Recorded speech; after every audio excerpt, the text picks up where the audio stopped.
How often do you eat cold bacon? Oh, this is a great question. I don't eat cold bacon. Okay, but is it a problem to eat cold bacon? Alex, I never said it was a problem. You said it was weird.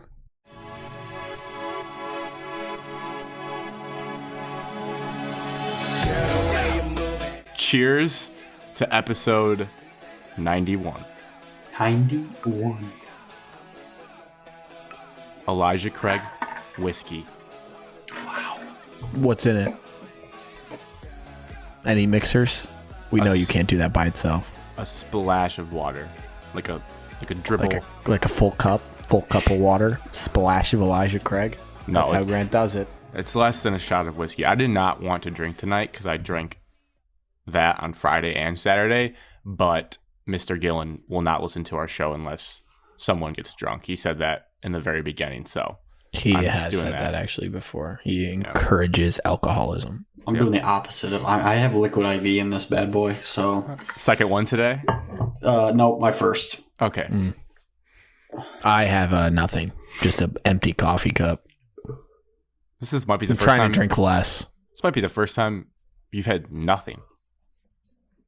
No. 91 shows deep, not even water. Yeah, I just simply don't want to get back up and go grab something. Fair. Wow.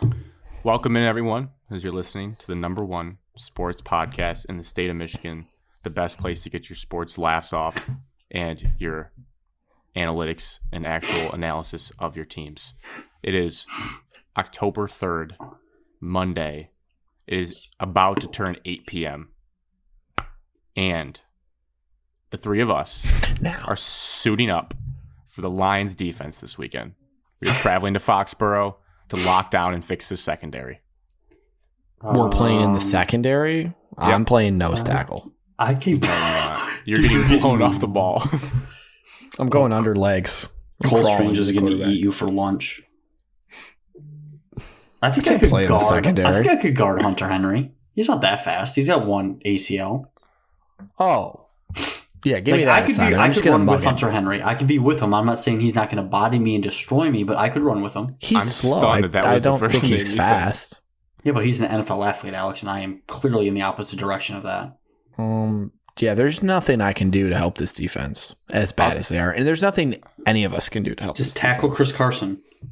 I'll take Chris Carson. Here's an idea, Alex. Chris Carson? Who? Ramondre Stevenson and Damian Harris? Oh my God, dude, not even Rashad Penny? Rashad Penny, yes. Okay, that's what we got there. That's who it is. Rashad Penny would roll me over like the bowling ball he is. How about on any boot action, you just stay home and trust your keys instead of diving so far inside that every single tight end is open? Man, I might be able to pull that off once. I think I would trust my keys. I'll trust my keys against the Patriots. Oh my God. I'm just going to stay home. I actually saw... Hold my ground. Alex, you would have to. You would play so inspired that if you're on defense for the Detroit Lions, you have to play so inspired because you're facing Matt Patricia. Yes. Yeah, true. We actually could help this team this week. Every single positive yard that we give up, it just proves how good of a coach Matt Patricia was. And I've seen Bailey Zappi in person, so I did a self-scout at Western Kentucky. I know his tendencies. I know what he likes to do with the football. Dude, we're on it. I think the Lions... The Lions but Ramondre Stevenson and Damian Harris would kill us. Well, that's what our front seven is for.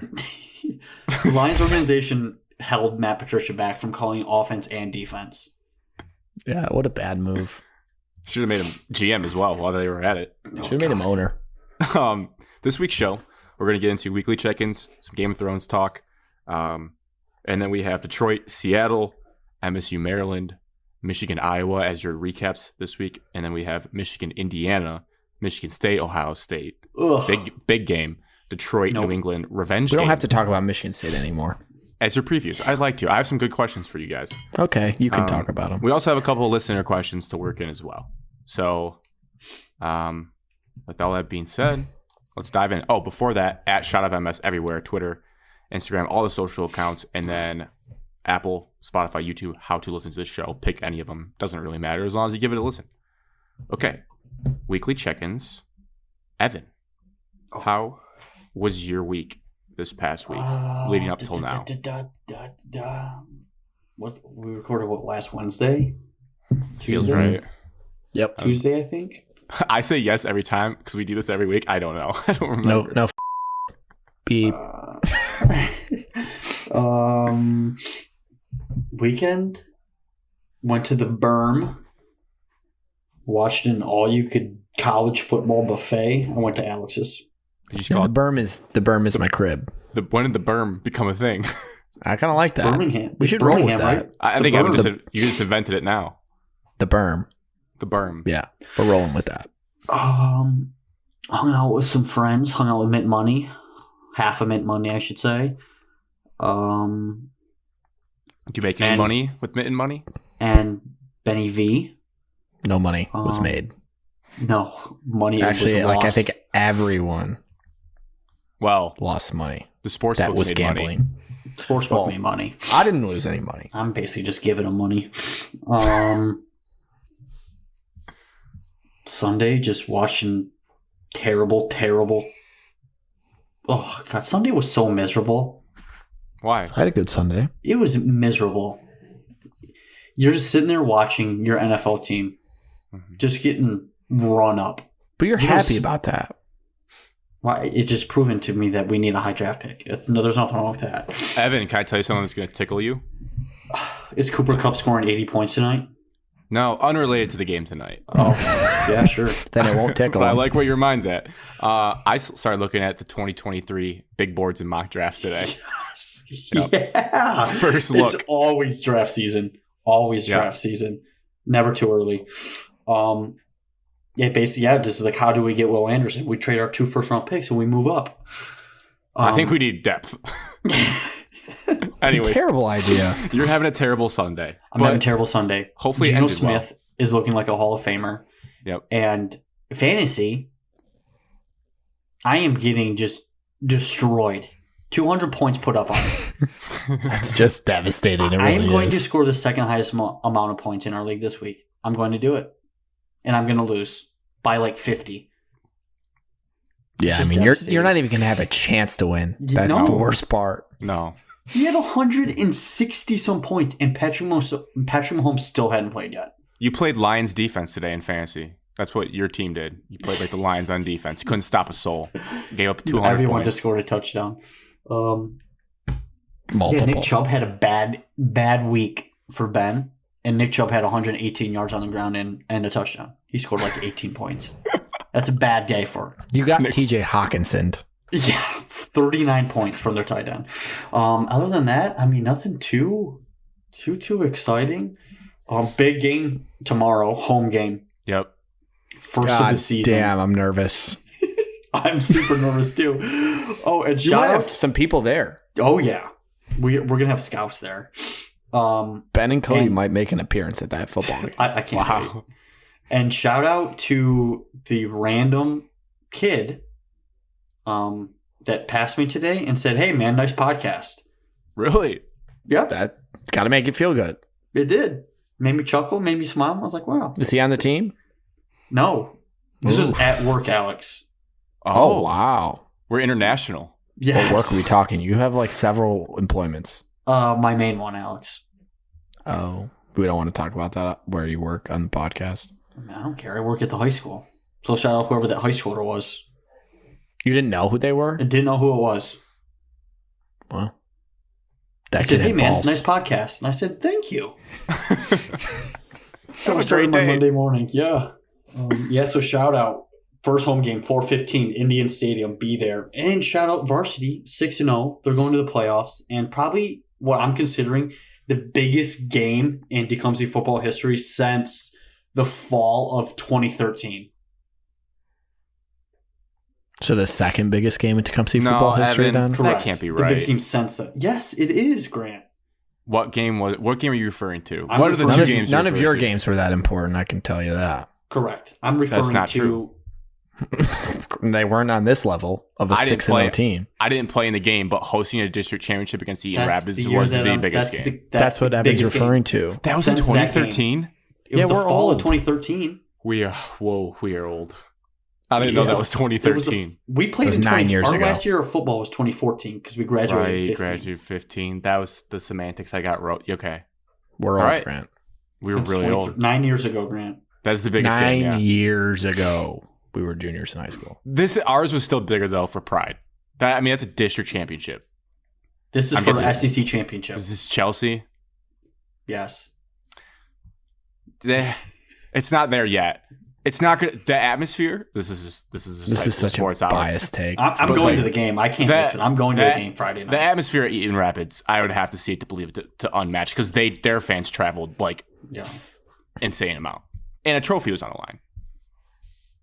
But a trophy's on the line. I'm excited. I really hope this team makes it to Ford Field. I will be dialed in on Fox. You're gonna have to get the Bally. They have a very good chance to host 2 playoff games. Devin Gardner on the call, probably. It'd be sweet. Yeah, so that was my week. Alex, you probably had a common weekend like me. Alex, what did I do? Well, I hung out in the berm where I live. Don't come hunt me down. Thursday, roommate was gone Thursday through Sunday. So Thursday, Friday, just spent by my lonesome, like Grant does every day. Okay. Not a chop. No, but facts are facts. I didn't do a whole lot. There's not much to do when you're just by yourself in a small apartment. Grant, I have a question for you. Yes. This just made me think of it when Alex was talking. How often do you eat cold bacon? Oh, this is a great question. I don't eat cold bacon. Okay, but is it a problem to eat cold bacon? Alex, I never said it was a problem. You said it was weird.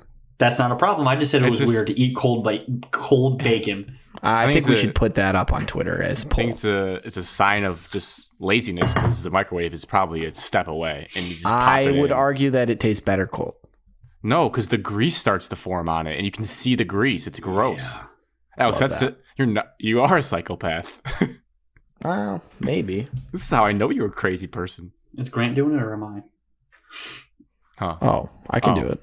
No, I'm doing it right now. Don't worry, Alex. Just say, is eating cold bacon acceptable? Yes or no? Whoa, that's a leading question. Weird? Is it weird? Yes. Is eating cold bacon weird? Yes or no? Pre-crime. I call it pre-crime. Pre-crime. I like that. Evan, Alex, would you like to... I don't think you ever said it on the show. Did you talk about how you saw Eminem, the rapper? I don't know if I did mention on the show, but I did see Eminem, the rapper, in my neighborhood. You mean Marshall Mathers. Yeah, I saw Marshall. He was biking around my neighborhood, and I almost walked into a tree because I was gawking. He was wearing a fancy little, what are those Gucci bag things over your arm? Or they're like right here? What are those called? It's like a fanny pack, but over your shoulder. Had one of those on, exact replica. If it wasn't him, the guy could make a lot of money pretending to be him. Speaking of famous people, I confirmed Aaron Glenn lives next to me. Oh, God. Confirmed. Bad day to figure that out. Would you like to apologize? Sunday morning. To me? For not believing me? I somewhat believed you. It's confirmed. I watched Aaron get picked up by a driver and taken to Ford Field on Sunday morning before. And then about 5 hours later, I looked at Twitter and everyone's calling for his job. So yeah, you should have got like a flat tire on that car. You should keep the license plate to yourself. We don't want to leak that out unfortunate timing. I will not tell anybody where he lives, but I do know where he lives. Well, they know he lives in the berm. That's a safe guess. Jared lives in the berm too. Berm's a big town. Yeah, good luck finding it. And then, I didn't do a whole lot Thursday and Friday. And then Saturday I hung out with Evan, Cody, and Ben. Watched football, as Evan mentioned. And then Sunday, I watched football with just Ben. He wanted to stick around and watch the Lions. It was a good time. Good for and him. I watched his fantasy team just absolutely explode on Evan. And he did mention, Evan, that he felt bad. He felt bad that he was dominating you. He also wanted us to mention something on this podcast, Evan. Do you remember what it was? No. You don't either, Alex? Anytime, I've just remembered. Anytime we have said Ben Van Sumeren, he thinks we're going to say Ben Van, so now Ben Van. We're shouting you out, full name as requested. I'm so sorry that he thinks we're talking about him in those cases because I would not want to be compared to He says that his ears perk up. He's like, oh my God, they're about to talk about me? No, Ben Van Like in the middle. We already have one reply from it. It says serial killer weird. Was it you? You responded to it. Big Perm, L Wormy. Oh, you know what that guy is? That guy. Big Perm responds fast. He is a Lions fan who's also a Maryland football fan. He's introduced into our lives the last 2 weeks with both of our teams. That is... Maryland's not in his bio, but New York forever. New York Knicks forever.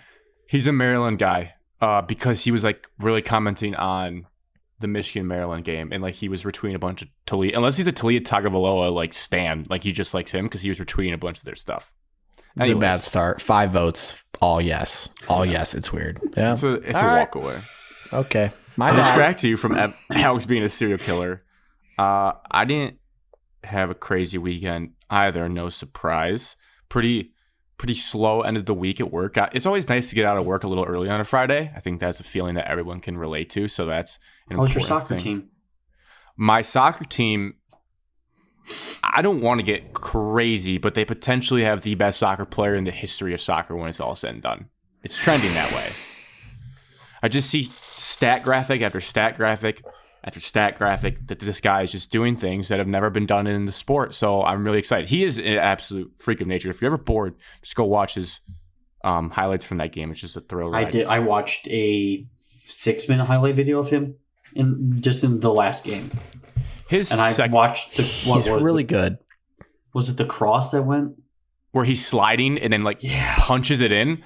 He's just I was like trying to think like athletic things that really impressed me, and you try to think like, could you ever do that? I was like, there's no way I could coordinate a slide with my foot up and then stab it out as the ball arrives and like beeline it in the net. Like there's no chance I could do. And he's like 6'5", which is the craziest thing. Huge. He looks like Daemon Targaryen. I can't get it out of my head every time I see him. I was just gonna say that he is like a spitting image. It's crazy. Friday, I didn't do ton. Oh, I went grocery shopping. I did all the usual things. Not usual things you do on a Friday, usual things I do on Fridays. Get the grocery shopping out of the way. Oh, huge for me. I spent less than $100 at the grocery store for the first time in a while. So that was huge to see it right at 96. Oh. Right at 96. But then I went and bought alcohol at the side store because in Minnesota, they don't have them in the grocery store. It's just attached. So I went and got it, and then that was another. Okay, so not under 100. That was a complete lie. At the grocery store. That's and then a fib. I went to Taco Bell, and then so I really got over 100. But it was great. What'd you that get? Guy went to the grocery store and treat yourself and to then Taco Bell. Got Taco Bell instead of just eating the groceries you just bought. Well, that's because Alex talked about Taco Bell earlier in the week in one of our group chats, so I had to get it. A number 7 stuffed nacho with a large Baja Blast and a chicken cheesy gordita crunch. And I was very full because I haven't had it in a while. Your girlfriend texted me and said, "What should I get from Taco Bell?" And that's exactly what I told her to get, and I think she did. That exact order. I kind of bullied her into getting it this weekend because she's like, "I'm gonna eat out. It's either gonna be McDonald's or Culver's." And I said, "How come you never get Taco Bell?" It is almost disrespectful to you that she never eats Taco Bell. And I was like, "I don't even know what your favorite order is." She's like, "That's because I just don't go there." I was like, "So you don't have a favorite order from the best fast food place?" Did she enjoy it? I don't have a favorite order from Taco Bell. I get something different every single time I go there. That's because like sometimes Evan craves it and it makes my heart happy. Because I think Evan, every time I crave it, we don't get it though. You've talked about also true. Getting tacos a lot, and I feel like if you get tacos from there, you're not doing it right. Yeah, that's like the worst thing you can get. I don't think the last time I think I got a taco there was like just the Doritos taco. Yeah, and I think as flashy as it is, I think the Doritos taco is so bad. You need a grilled stuffed nacho. They should rebrand to like quesadilla or gordita crunch bell because no one should get tacos from there. There's somebody that we know that like puts his life on the line for Taco Bell breakfast, says it's the best breakfast. Never had it. Not sure I want it. I've never had it either. Cheese. I was gonna say it's got to be him. I'm pretty sure he's Grubhubbed or Uber Eats breakfast before. Uber Eats Taco Bell breakfast at what time? In the morning. I think he's gone somewhere and something wasn't open, so he just got Taco Bell instead. This is a great uniform matchup on Monday Night Football. It is bright. I wish I had a TV. My last two things are then Saturday, as you have to do in long distance relationships. Had a nice date night with Marissa, so shout out her. Basically, we just play like the iPhone games on your phone, like cup pong and all that. You just play them, but while you talk to each other. And get like buzzed. Yeah, I just drink wine, drink whiskey, and just get nice buzz on. I had the greatest comeback. I'm going to be honest. That sounds pretty boring. In cup It's pong. not bad. You had a great comeback? Yeah. She beat me in cup pong. This is Marissa. She can't close out a game to save her life. I got like 3 like balls back in a row. Was this all when we were together? Great feeling. Yeah. I was also playing. I lost though. It's a lot of one. Feels good. 2 weekends ago. Then Sunday woke up at a nice 5:45 for a little London game. Oh God. So that's when my Sunday started, bright and early for the London. Sunday was kind of a blur because then I stayed up for the Lions game. I was like half awake for that, and then took a fat nap, and then woke up for the Sunday night game, and then Thrones, which we'll pivot into now. I turned on Thrones in like the third quarter. I'll be honest. I turned it on after the Chiefs went up 21-3. I turned it on at 9 o'clock. Like I was not a 9 p.m. starter this time, which I was going to be, but I had to watch. But here's the thing. So it worked out actually perfect for what Alex, you said, like you start with football. No, actually you were saying you start with Thrones, then you can finish the game. In that case, football kind of wins because crazy, like Mahomes did 3 things. I was like, I can't believe you just did that in that. And I was like, I'm glad I was like coherent and saw the reactions to it on the internet. And then I was like, all right, now it's time for Thrones. It actually worked out pretty well doing it like that. Who's next week? Sunday night? I know Thursday night is Broncos Colts. That's it. Snooze fest. Yeah, I'm not sure I'm going to be tuning into Sunday night. I'll probably be Thrones right away at 9. Unless Thrones is over. But I don't think it is. I think there's 10 episodes. Bengals, Ravens. Oh, that's a good game. That's Joe not Burrow bad. And Lamar. Alex, I'll watch the second half. Do you not watch the coming up things at the end of the show? No, I did, but the way... New characters? With new characters all over again. I was like, is this season over? It's the same No, characters. we're just on. All the kids changed, yeah. Actors. Yeah, we just fast forwarded 2-3 years. I'm just wondering when that's going to stop. This is the last time they do it. Spoiler alert. Spoiler alert. Thank you. Alert. Spoiler Starting alert. now. Are you guys Team Rhaenyra or Team Allison? That's my first and most important question at this stage in the game. I don't like either of them.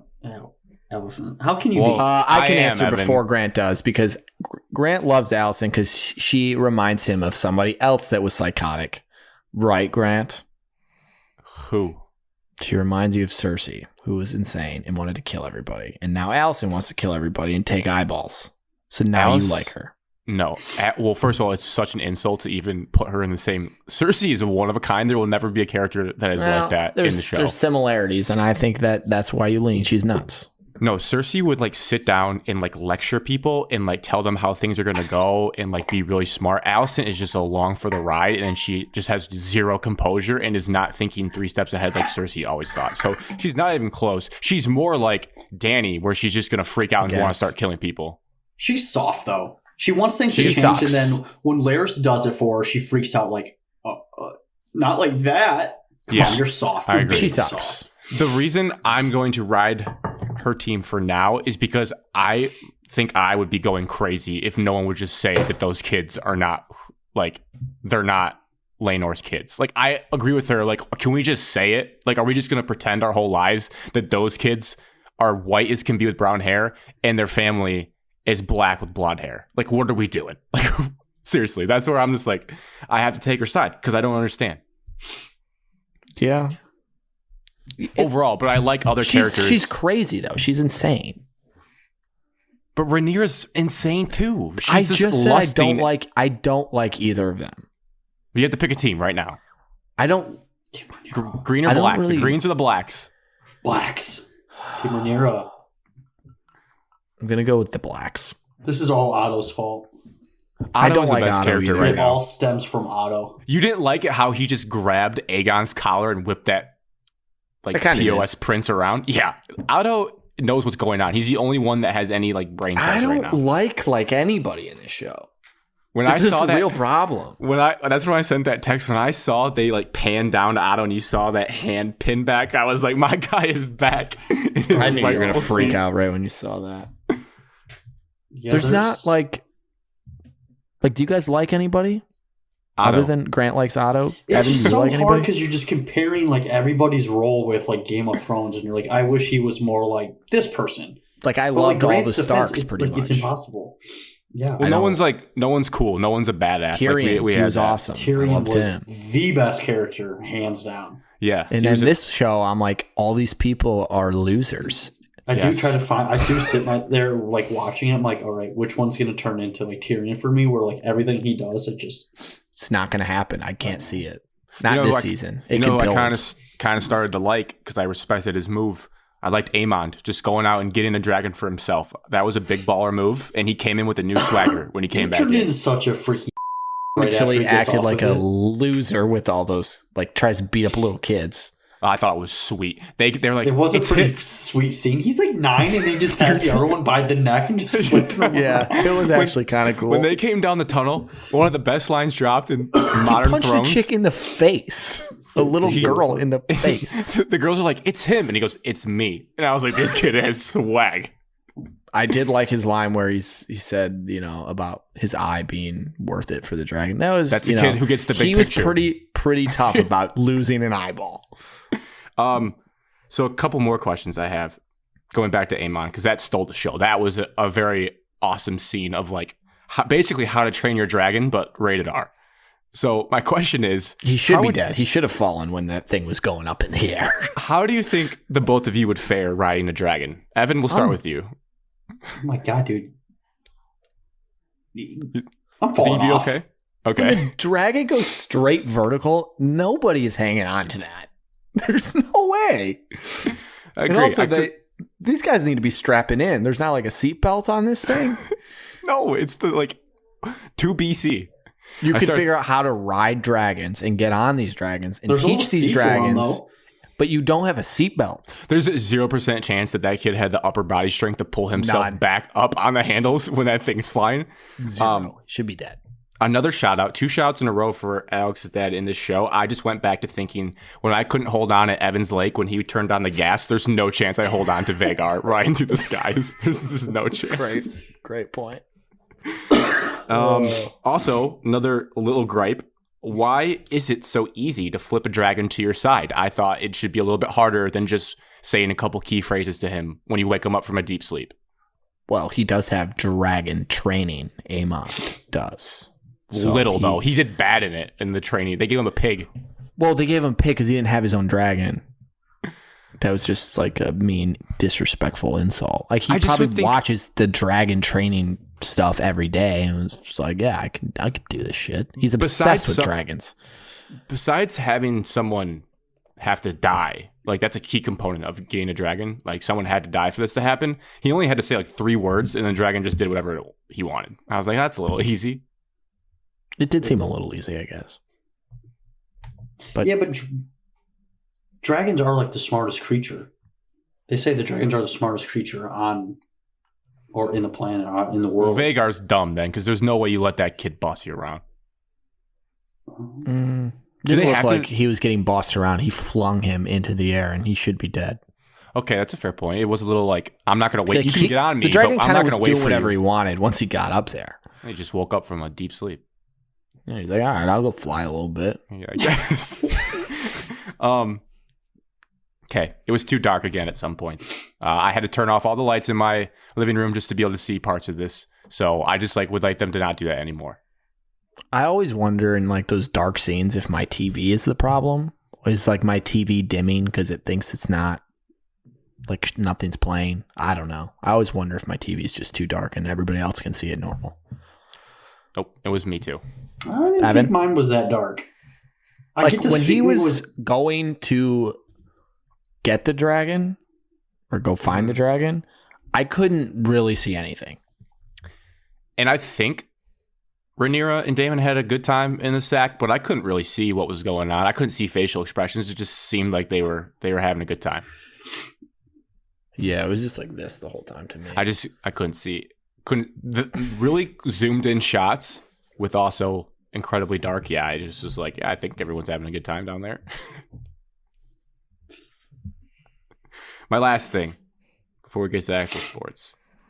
Why was Allison just let off the hook for slicing the heir to the throne's wrist down the middle? And everyone's like, yep, old thrones, you get put to court. I mean, Ned Stark got his head cut off for questioning the birth of children, and he died. And she sliced the heir's... She's the wife, though. She's the queen. Like, I don't know what you really wanted him to do. Just kill her? And then all his kids hate him, and then someone kills him? Well, he's dying soon anyways, spoiler alert. Couldn't imagine that he got this far. Hey, did you guys finally realize that he doesn't have a left arm? I did not notice. Sorry. Did it show again? Yeah, there was a scene where he's just standing there and his left arm sleeve is just flopping around in the wind. Big cloak. Dude, no. Dude, he doesn't have I haven't seen a single thing about his arm not being there. Dude, it is the only person who said it. Yeah. This is a take Evans dying on a hill on. Dude, I believe you. I just haven't. There's an obvious scene. Can you text us next week or if he's in the episode? Yeah. We'll see how long he lasts in the episode. He's probably dead in the first 5 minutes. They do just jump to things like Otto was handed the king when we didn't see that happen. So we might just jump to the funeral. That's my guess. We're gonna jump to the funeral. Start of the funeral, back-to-back episodes. Boring. Yeah. That funeral was weird when Damon starts just laughing to himself in the middle of the funeral. Super creepy. It wasn't creepy. It was hilarious. Because he was just weird, creepy, and funny all at the same time. Because they were saying like keeping the bloodlines pure, and he's just laughing that like they pretend he looks that those at Rhaenyra's kids and starts laughing. And he's like, awkward. It's super like pure bloodline you guys got going on here in Lord Corlys's house. Like, yep, nice.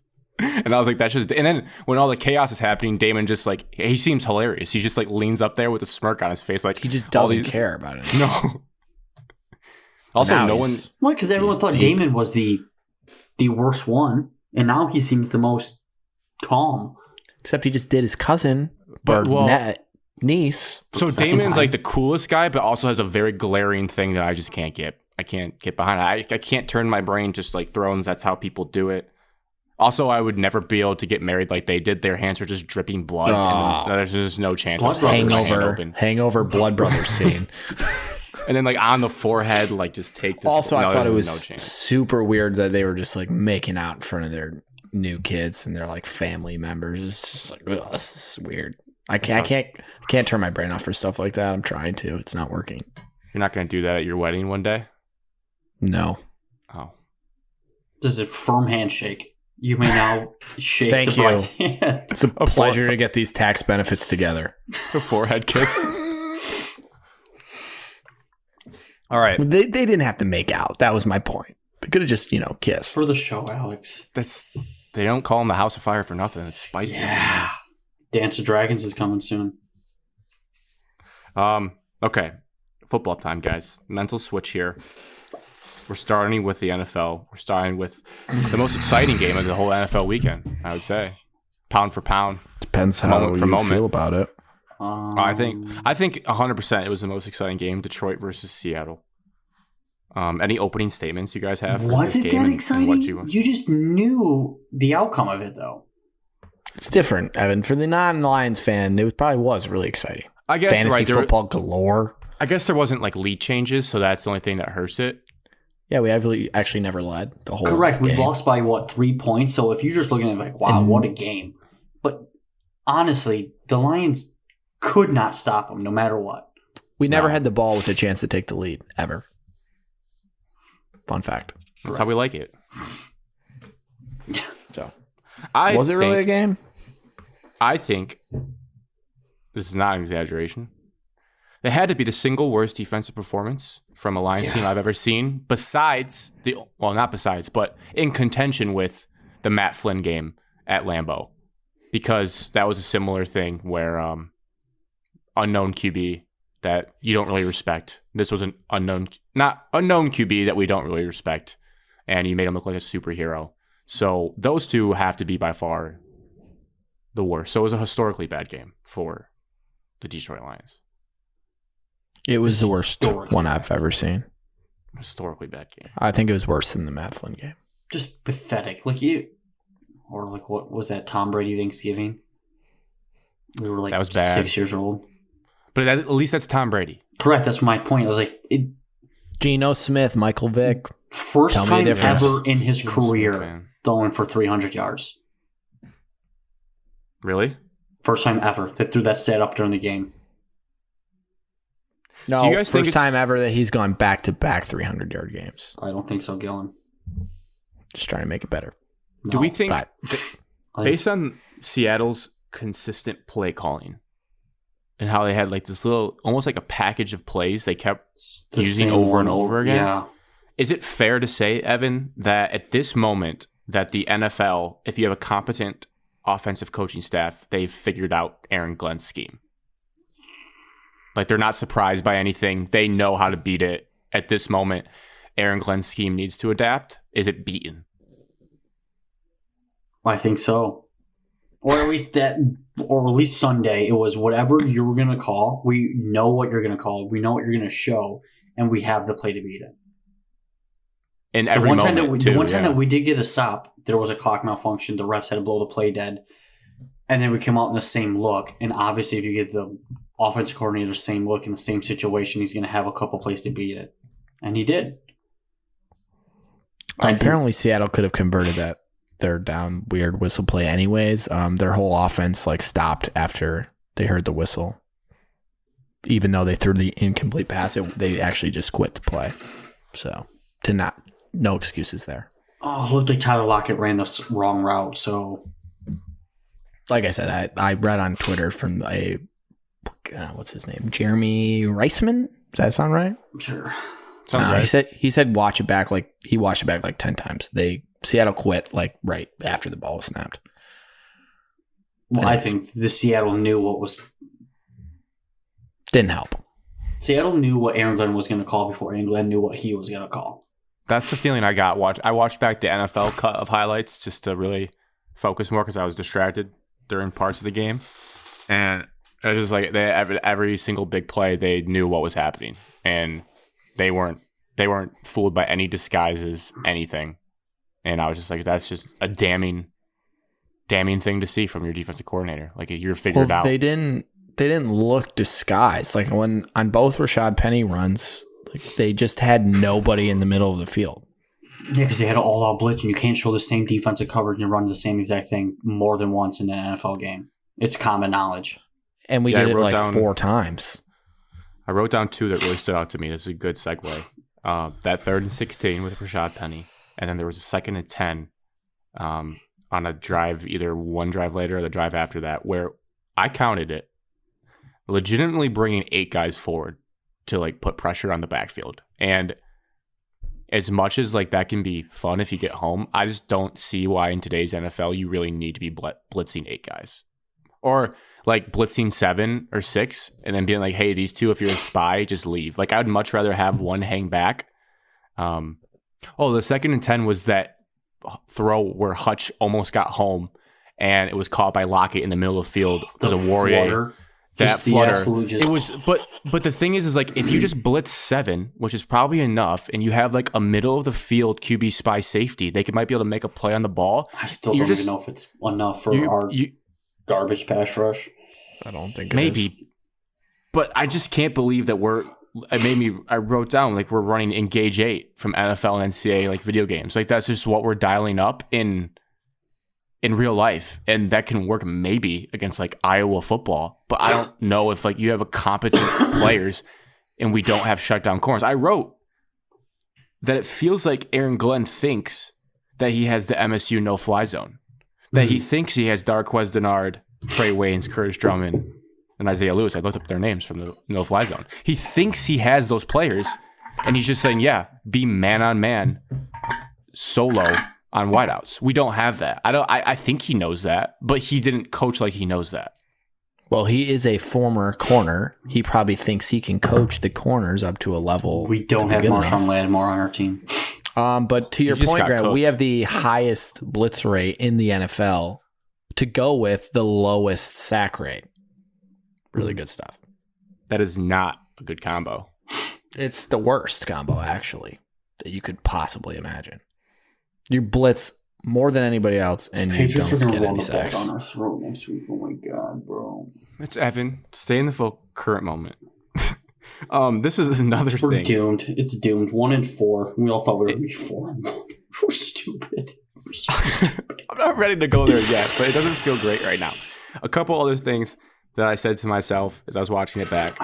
This is a rhetorical question, but you guys can try to answer it if you want. How many times can one team rush way too far upfield to let Geno step up and do whatever he wants? Seems like there's some coaching, or the guys on the edge just get too revved up and they rush themselves out of the play. Instead of driving in towards the quarterback, they just run straight upfield in a circular half circle motion. And this leads to my other point. I do think there's hope for this defense when we play statues back there, but we've seen with Hurts and even Geno Smith, who I didn't think was mobile, but turns out he can move. I'll give him credit for that. Mobile enough. We're really bad. But if you think about it, against Wentz and Kirk Cousins, we didn't look atrocious by any means. We looked okay. We looked good enough to get stops and give your offense a real chance to win. So I think there's something really broken with this defense against mobile quarterbacks. I don't know. I don't think that gets fixed this year. And I don't think we play Lamar Jackson. So that's good. Bailey Zappi. I'm not as hopeful, but I respect your optimism. Can Bailey Zappi move around? A I little feel bit. like he can, just because he's younger and he's more willing to, probably. He's like the typical rookie quarterback. Anytime he's going to get somewhat pressure, he's going to start He'll scrambling. start running around with his head cut off, and against us, that works. Well, he's going to have to scramble because us three back there are going to be absolutely clamping down his throwing Trevor options. Lawrence can run around on us when we get there. Dude, we Aaron play Rodgers too can run many- around on us. We play too many mobile quarterbacks. Okay. Does it look bad? I hope it doesn't look too bad. I mean, Josh Cooper Allen's gonna Rush run all over isn't us. like that mobile, but Tua's No, I'm talking mobile. about guys that Josh like, Allen, they like to get out early and often. Aaron can Justin run. Justin Fields. Fields Daniel running. Dimes. Zach Wilson. Zach Wilson. Trevor Lawrence can run. Justin Fields for a second time. Everyone Tua really except not going to play, so He maybe. won't play by then. It's 3 weeks from now. my It's only not looking good, Grant. Not looking good. and I know it's like we're all doomsday. I don't No, this is a playoff team. we can give some Shut we should the give hell some up, love to the Alex. we should give some love to the offense. So credit to them for The number one offense in the NFL. credit to them for stepping up with That's not a as joke. Alex That's Alex a real saw, thing. Correct. That is Alex a real saw a stat. tweet. Best Buy employees. Yeah, Jared Goff thrown at Best Buy employees, and we put up 45 points against a reasonable defense, apparently, I don't know how statistically. reasonable they are. Statistically. Where are they ranked? Middle of the pack. 15, I think. Leads to Cody on Instagram's question. Will Ben Johnson, our brainchild, be the Cowboys or any other team's head coach next season? Yeah, the Detroit Lions. I feel like he's going to get interviewed for jobs, but I don't know how.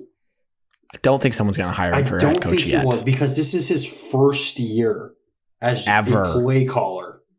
Yeah. It'd And a lot of things it'd are going right for him, quick. don't get me wrong. But it would be hard to have somebody to be like, yeah, here we go. Brandon Staley is, I think, the only person that's coming to my head that was a play caller coordinator for 1 year and then got a head coaching job the year after. So it has been done recently, but slim to none of them are.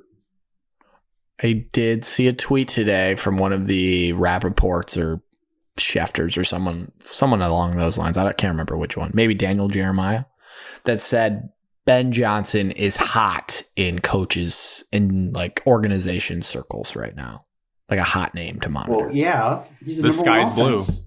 So Yeah, I mean, I wouldn't say he's definitely Who's going to gonna be get looking for- interviews. Okay, I start don't know naming, if he'll get start hired. naming openings. Go. Start naming Cowboys, openings. if they fall apart, they might hire him in Carolina. with Cooper Rush. Carolina. Carolina they could do it. Who's Pretty going to much fire it. the coach? Pete Colts. Carroll going to retire? We don't know Colts. Jim Harbaugh's going to the Colts, Alex. We already talked about it this weekend. yet. Please Right. no. Now he's saying, please no. Yeah, Evan. 2 years You ago, make a he was saying, playoff. get this man off my yard. I said I was the Patriots comfortable could be with in it. the running for an offensive coordinator. if they don't want a head coach. Lateral move. Now, what really it hinges on is then leads to Joey's question from Instagram. Do you think the Lions' offense can keep up this historic pace? No. Water always finds its level. Agreed. The only team to What ever team keep have we played up this, that good? The only team to ever keep up this The pace Eagles. that did not make the playoffs was the 2002 Kansas City Chiefs. Which means like best offense in the NFL, but not make the playoffs. So Priest Holmes. unless Priest Holmes. I don't know, Dog. probably. So unless you think the Lions are going to be a playoff team, the answer is no. They will not keep up this historic pace. Could they? I'm not going to say it's impossible if everyone comes back. I mean, the Patriots Jameson Williams. Patriots defense is going to be tougher next week, I believe. If we put up 40 against the Patriots, then all bets are off. Actually, well, we'll preview it. I can't get ahead of myself. I don't know if they'll keep up number one, because this means you have to do it every single week. But also, if we get down because our defense is so bad, we will be chucking the ball and be more aggressive with play calling to just get back in the game. So I can see us finishing top 5. That'd be pretty cool. I feel like I can pencil in like we're at least scoring 21 points every week. I feel that good about this offense. Like, yeah, we'll get at least 21. Minimum, yes. Easily. Easy So, 21. I think like, we will be on a historic pace for a bit. I mean, that's pretty good, Alex, because like, think I still have to until we remind play myself. West even though I think they're really good. What's the only defense that we like? Oh God, Michael. You're going to Parsons. shred the Bears twice? Michael Parsons going to eat our lunch, bro. Evan, we have a good offensive line. Evan, Like the offense isn't bad. No. You don't have to be doomsday about them. I'm No, not going to be we able to don't. watch that game. That game's on CBS. What the? I'm You going don't to have watch CBS? the freaking Lions and Cowboys are on CBS. You don't have CBS you don't or have ESPN. CBS. ESPN is back on Dish, but however, it's NFL is local, and so if you're on CBS, you get your local provider. And I'm out of Toledo, so the Ohio schools, Maybe the teams Browns are on Fox that week. they play.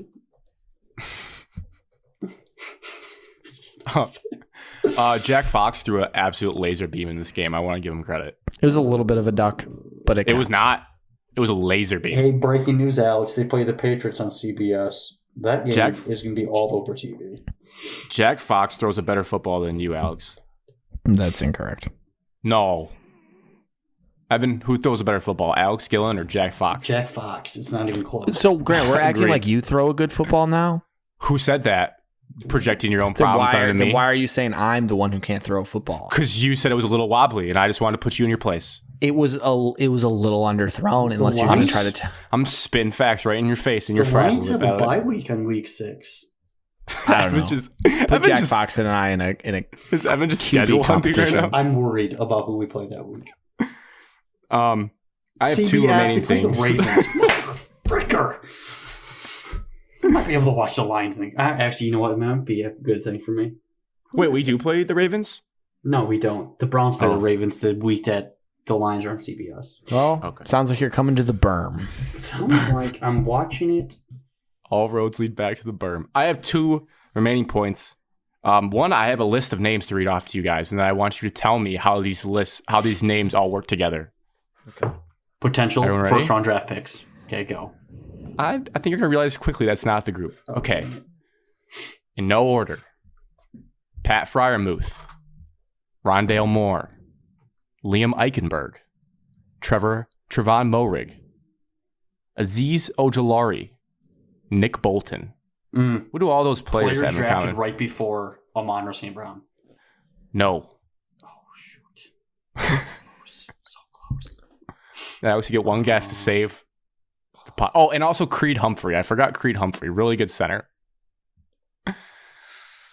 It's players drafted after. But who? Who was our second round pick last year? 2 years ago. Who was our second round pick 2 years ago? Jelani Tavai. No.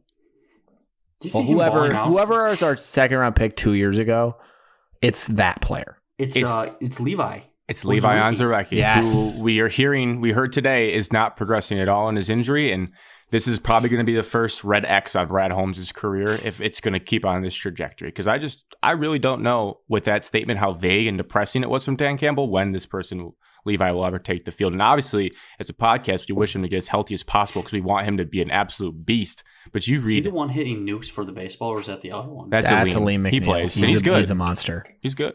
So he was a good pick, but all those guys I listed, Liam Eichenberg, one of the better offensive linemen in the league, was drafted a pick after him, and we could use a guard because Vaitai is out. So I'm not sure Rondell Moore is.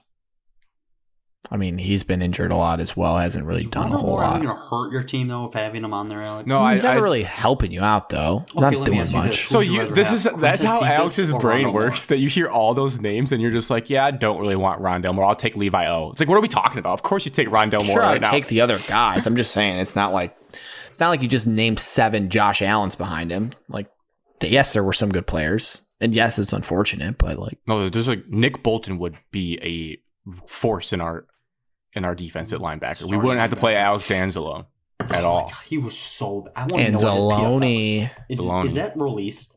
It is, and it was bad. Aziz Ojulari could be great. Listen, Grant, those players are better. I'm not denying that because those players play. They're good, yeah, and it's a second round pick that we just booted into oblivion. Tease Tabor, Jelani Tavai. There's a lot of second round picks the Lions boofed on. But I'm talking about Brad Holmes, who I respect and who I believe is smart. I'm just saying might be his you have to give Brad credit for some wins then. Amon-Ra St. Brown. Mm-hmm. But Alex, Matt Patricia drafted DeAndre Swift. Aleem McNeil. Brad. Malcolm Rodriguez. Brad. Great pick. I'm just saying this is the first red X. That's all.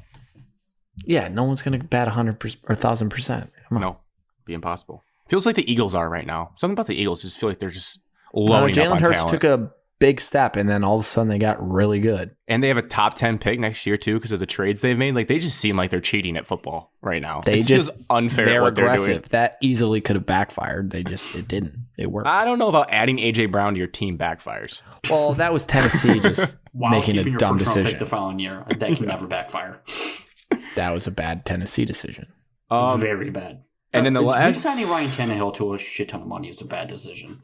And having a really poopy stadium in downtown Nashville, which is a lovely city, is a bad idea. Honestly, I couldn't imagine ever picking them as my second team. Seems like a terrible idea. AFC number 1 seed last year, Alex? Yeah. Derrick Henry, good at fantasy football. So I enjoy them for that. Congrats, man. My last take on the Lions, I need your guys' help as the weeks go on to really, we got to use our influence as Michigan sports influencers that whenever possible, we need to work in the hashtag let Hutch stand up into any of our tweets. That makes sense. Did you see the one dude that was just absolutely just furious with us? I don't think standing up and bull rushing mode is going to really solve any of these problems. Yeah, I diffused that quickly. I liked his tweet. I was like, I see what you're saying. You're upset, but also like the facts are he had the best career season he's ever had standing up. So maybe let's not reinvent the kid, which I think it is part of the problem right now. And Aaron Glenn's smart, and maybe Hutchinson's still a rookie and afraid to tell him like, hey, I need to be standing up more. But I would like to see it. It cannot hurt. I don't think Hutchinson is 100% guilt-free here. Like, he's not exactly playing great either.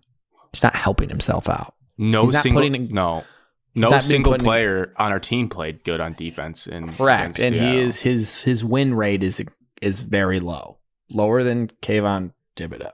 Most pressures in the entire NFL as a rookie, though, so that he's still like producing. Lower pressure rate than Kayvon. I saw a tweet that said his QB hits would be on pace with rookie seasons of like the names of edge rushers in the league. So yes, he had one good game. I think he's had a couple games. He needs to be put in better situations to succeed. He's getting a lot of double teams, and they're also just using him like they shouldn't be using him. So I really hope they get that figured out, because I really am going to get more mad and like actually angry if I keep seeing his hand in the dirt. I don't understand why I texted you guys. I was actually like really fired up, like reading about it today and thinking about it more. It's like, yeah, why don't they stand him up? Like what? And it's not like dominant edge rushers. We watch TJ Watt stand up all the time. I don't understand why you're just like, no, we're going to be hand in the dirt team. Stupid. I think we'll see a lot of changes. I agree. God, I just don't understand why, like, if you're just, like, I'm with Grant. Like, I don't understand why they have to have their hand in the dirt. Certain players I just should. watched Aaron Donald just standing up right there on the last play. So He was standing up? yes, on the edge. Like, Ali McNeil should have his hand in the dirt. Correct. But He if it's has like a pass to. rushing situation, or if you have to line up like tight to the end man on the line of scrimmage, like I would just tell them, get in whatever comfortable position you're going to get in to succeed, no matter what. Yeah, I'm just not sure why it matters so much to have hand in the dirt. Is that just a coach like thing that they think they know more than everybody else? Just leverage in your starting point, your position. I'll say something ignorant here. It sounds like a Dan Campbell meathead, like let's be football players hand in the dirt thing. I'm not sure this is a Dan Campbell thing. I think this is an Aaron.END thing, who is fully in charge of defense. I don't think Dan touches defense a whole lot. Aaron also is an old school player. Maybe he's just like, yeah, we're going to be physical with our hands in the dirt. And I was like, well, maybe we can just stand people up. I mean, they can get there even faster. Who's the D-line coach? I don't know. I've never heard his name, now that I think about it. Jeremiah OSU. I've been That's looking at the not our draft. D-line coach. I was looking at the draft behind Levi O now. No, I'm looking at the PFF grades for Did he have a good Malcolm one? Rodriguez was high again. Michael Rodriguez was In high. run grade, not pass grade. He did not do great in pass. I was watching back. Allen Enzalone was the 9th worst linebacker rated so far out of 100. Todd Walsh, defensive line coach. Sounds like a singer. Todd Wash. Well, tell Todd Wash to start washing cars because he is not doing a good job. Well, we cannot call for people's jobs like that, Evan. I'm hopefully excited to see Josh Paschal get back because that's another high draft pick I'd like to see play football. Practicing this week as well as Jerry Jacobs could help the team out quite a bit. Yeah, but they just started practice, Alex. How Evan, can we just be hopeful without you saying but? Jerry But- Jacobs, we should put Jerry Jeudy in the secondary. That was not your funniest thing you've said. No, I agree totally. Let's move on to Michigan State, Maryland. No, let's move on. Let's cut to the chase here. I have some questions for you guys. Let's just be honest. Okay, let's do it. I was a year and a half ahead of wanting Jay Johnson to figure it out, and look at this now.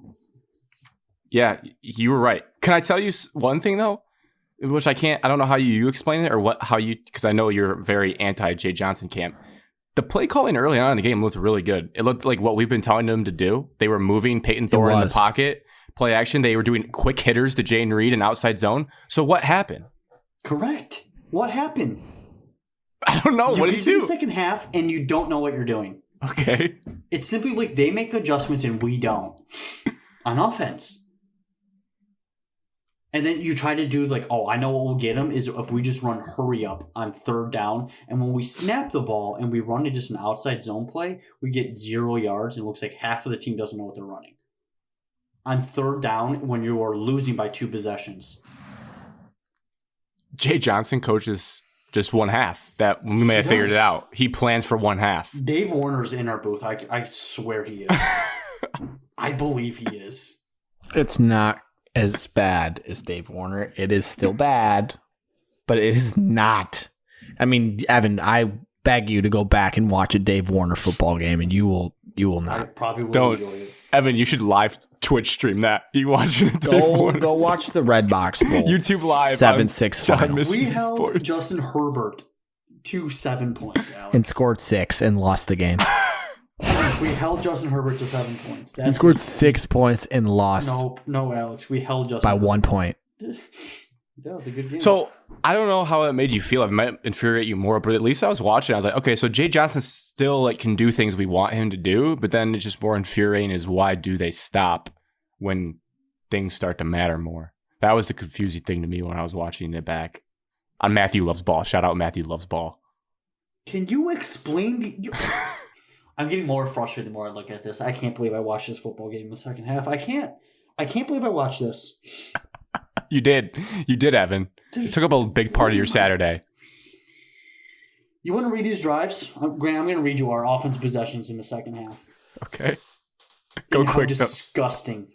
Alex is going to want to throw up after this. You ready? First drive. We got the ball to start the second half, only down 8 points after the debacle of a missed field goal and a missed field goal. And a missed call that was for a pick 6. Oh, God. Well, that was a vicious hit. That guy should be in jail, Grant. Jaden Reed's lucky to be walking after that hit. Okay, first possession. in second half, punt, -5 yards. 52 seconds went off the board. Second possession, 4 plays, 4 yards.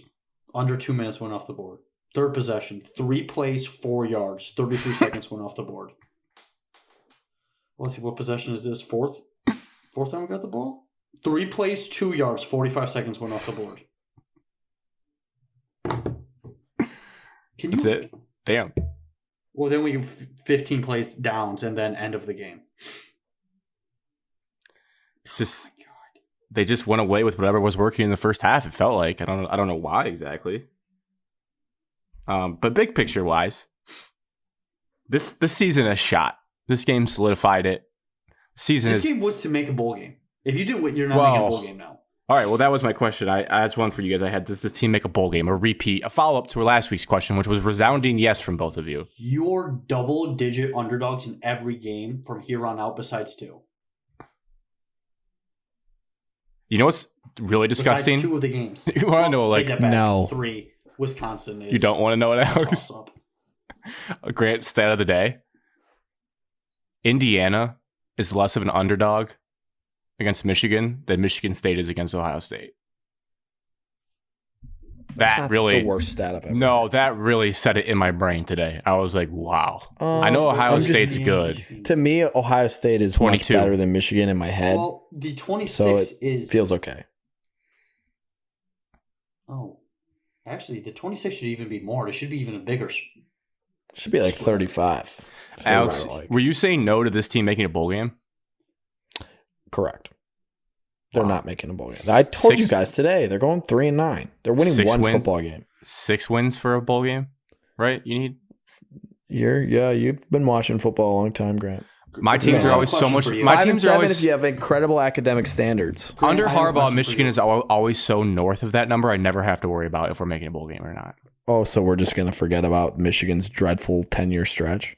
I didn't watch them a lot during that. I quit. Well, I quit Grant on my can't just teams. pretend that he didn't know that bowl games. Grant was chopping us, Evan, and you're going to allow it? He said Harbaugh. No, I was not. I was just saying it's a fact. Harbaugh. Under Harbaugh, I haven't had to worry about what the bowl cutoff is. It's just true. Evan, what are you going to say? It's 6 or 5. I have a question for Grant. Okay. Grant's a very good offensive mind. Thank you. And I want to ask you a question. If you had a running back that was averaging 7.2 carries, how many carries would you give him in a game? 7.2 yards per carry. Is it yards per carry? 7.2 yards per carry. How many carries would you give him in a game? I try to give him close to 20. Evan, that's an inflated number because if a guy runs the ball 6 times and he breaks a couple runs, that doesn't mean he's just going to take 20 carries and go 7.2 yards per carry the whole game. Correct. I'm not saying that, but you got to do it. You got to keep feeding the hot hand until water finds its level. We got down and we started throwing the football. You're down 1 possession to start the second half. You don't need to throw the football. I'm not saying you need to. I'm telling you what they did. Your defense gave up 6 points in the second half. Defense actually didn't play that bad. Greatest goal line defense in the world. I had that written down. Yes, it is. It is the best goal line defense in the country. Shout out to them for that. Question, big picture, outside of the bowl game. The season is shot, like I said, because this solidifies 2 Big Ten losses. At least you could be like, all right, we only have 1 Big Ten loss. It's in the West. Let's see what we can do in the East. What changes would you guys like to see made in the next few games that will like pique your interest? Like they need to make these changes to keep me from being apathetic about this team. Nothing. You don't want anything to change? What? I don't think anything that is going to change will make them better. No, I'm just saying like Alex is like, oh, they're doing this now. I'll watch. Like, sure, okay. I'd love to see like a million freshmen just play and watch them play and see if they're any good. Perfect. So Alex's changes. I'm going to watch every game. And it's going to suck anyways. Really? I'm going to watch every game. We are going to be in person on Saturday. You're better than I. Trust me, Grant. I don't want to watch tickets. I don't want to watch. That I would be a scumbag, and I'm not that type of fan. I don't want to watch any of them, but I am addicted to Michigan State athletics. You're better than I. I have a deeper ties. Evan? Deeper wallet to it. What changes? To keep you still remotely interested? Like, all right, yeah, I can tell myself this will be interesting to keep an eye on.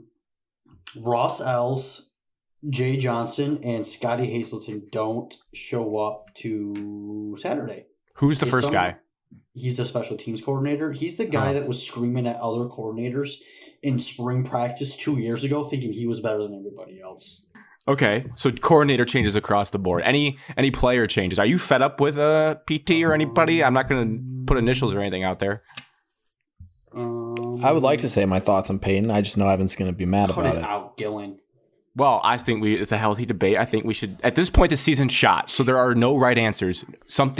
Anything is a fair thing to say. I'm going to start with the fact that I think Peyton is a great person, great human being. I love his moxie, competitive. He's got moxie. He really does. But everything around him needs to be perfect for you to be successful with him at quarterback. So would I be upset if I saw a different quarterback trot out there? No, I would not be upset. Am I asking for him to be benched? No. Okay. That was the nicest way I could put that possible. Yeah, that was pretty mild. I feel like people can kind of read between the lines potentially if they want to go more extreme if they want. This is the same coaching staff that ran Rocky Lombardi out there after Listen, Evan, 6 I'm not interceptions against Iowa. I by no means think that started the next game.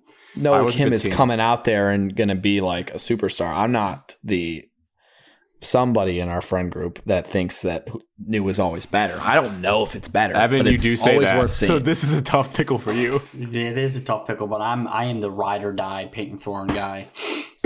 So you're riding next year too. Is that just because he's a good looking dude? Like he looks like a quarterback? Yeah, he's a sophomore technically in his. He would be back, and yes, then absolutely. Then you want him back. You want him starting. Yes. Experience matters in college football. Not even a little Caden Hauser couldn't tempt you? No, that gets something wiggling down there. But that is just the new is always better. That's just I want to see what this kid does. When this comes we know has talent, at least in the high school ranks, at an elite high school program. When this comes to fruition, 3 quarterbacks. You know who recruited 2 of these 3 quarterbacks? Do you know who the flashy brand new car in the garage recruited? Recruited 2 of these 3 quarterbacks, man. You know who recruited the flashy Camaro that's just chilling? Mel did. That's Caden Hauser. It's not No Kim and it's not Peyton. It just feels so bad that Jay Johnson was his primary recruiter. I hate that. When you guys get to that inevitable point of the old wily veteran Peyton Thorne and the new hotshot, I can help you. I just went through that. I can give you all the right PR things to say so you support the old while ushering in the new era. I'm going to fully just take the new. I'm just telling you right now. I'm going to start with the new, and I'm not going to go off of it. Speaking of taking something, this is my question for you, my sicko question for you guys. If you could take one player from Michigan's team to help out Michigan State the rest of the year, who would you take? Why would you ask us that? Because I think it's interesting. I would want to know. Who would you take off of Michigan's team to help? Who's your best corner? That's DJ Turner. None of it's going to make a difference. Guy? DJ Turner. Sure. But what is that going to give us? An extra 1 win? I'm just saying, if you could do it, if you could give Michigan your worst player and take a player off their team, who are you taking? It tells you it kind of answers the question of where you're the weakest, what you think's the weakest, and like who you like on the other team. I take that back. I'm taking Now, I watched some of the Iowa-Michigan game, but there was also parts of it where I just physically couldn't watch it because I was tired of watching Iowa. That was gross to watch. College football games on. I would take your transfer offensive lineman from Virginia. The center, Olu? Yes. Yeah. There was like 4 or 5 plays that you guys were just running the ball, and he had his guy like 6 yards. I was going to say, whoever Michigan's best O-lineman is, I would probably take them. Just because like offense is just sexier, and you just... But I'll be honest, I don't know if not one guy would make a difference on this football team. I never said that. I'm saying, I was curious. I'm saying from anybody, like, well, unless you got like a CJ Stroud, I'm sure we still would be pretty bad. 13 rankings. Oh, scoring offense. Here we go. New offensive coordinator. Already found it for Michigan State. Wow, this job is so easy, bro. So easy. Who is it? TCU's offensive coordinator, Lincoln Riley's brother. We have more money than TCU. I like that. Just because they nuke Big 12 defenses? Alex, who do you trust play calling? You would rather have... As I know, you're the guy. Everything that's new is better. So, Alex, they're averaging 48.5 points per game. Listen, I'm all for getting better. And if that works, that works. You can't score less than 21 points against Maryland. You just It's can't. not as... I know, I agree. But I also don't think it's as simple as just getting out your checkbook and doing it. You got to get someone to move to East Lansing. Got to get someone Mel likes. Mel's not going to hire somebody he doesn't know. We don't know. That's a problem. Yeah. Yeah. He might. That is a problem. He actually did. He did hire someone he doesn't know. He hired Scotty Hazelton. All right, walk it back then. Walk it back. Oh, well, that's a damning thing. That's a bad. I had a couple observational things. You guys are probably sick of it, but I guess maybe it'll be interesting for people to see that I'm realizing it more and more. Scotty Hazelton, not going to do him any favors with what, his scheme's been, because it's not great. But also, I was watching back Matthew Love's Ball, and the cornerback talent is very lacking. That's the nicest way I can say it. And the linebackers are slow. I think a couple of the linebackers, well, I hate saying names. I don't want to be mean to anyone, but they've regressed from last year. I think last year may have been a peak for some of them. Cal Halliday's playing pretty bad right now. Okay. It needs to be said. He can't tackle. He misses tackle after tackle, and I couldn't watch it. Okay, Alex said it. And then a certain transfer from corner from Georgia he isn't good either. Looks really, really bad. Several times I was like, wow, that's he physically looks imposing, but he just plays he plays like he's 5'9" and 140. It's just really passive. Watching him shed blocks, watching him try to tackle and run people down. It's just really bad. So that's a problem. And then scheme wise, I'm just wondering if MSU DBs are taught by Scotty Hazelton to not press in certain situations, because there was a goal line rub route Maryland ran where all three defensive backs just started running backwards when they're on the 2. You can't go back when you're on the 2. I would love to know what they're taught in practice every day, or if they're just dumb. The wide open route that Rakeem Jarrett caught in the front pylon, they all ran back on a 45-degree angle and opened up their hips. You're on the 2-yard line. I don't care if you try to press him and he pushes you down. You have to try to get physical and blow up the pick. You're just making the pick happen when you just run backwards. It's crazy. It sucks. It's not fun. And then all the special team stuff, to Evan's point, that's Evan and I said last year Ross Ells needed to go. So I will definitely double down that he should. He needed to go the first time I ever laid eyes on him. I also think special teams is kind of almost a indicative of the health of coaching in general, because usually a head coach can place an emphasis on special teams, and we're gonna not be terrible at this. When a program has really bad special teams, it's something's these things aren't working right now. A lot of starters on special teams to begin with. Now you can't make kickers make kicks. But I don't know what we're doing with the whole run off, run on our PATs thing, and just you're getting everybody in a weird funk. I don't know what they're doing. So freaking stupid. We're just overcomplicating everything. Yeah. Just play some simple football. Just play backyard football. I think the formation on this field goal was absolutely the way that we lined up. I think it's asinine too. The guys are too close and too low. And also, why did we switch kickers this week? Stone actually made one.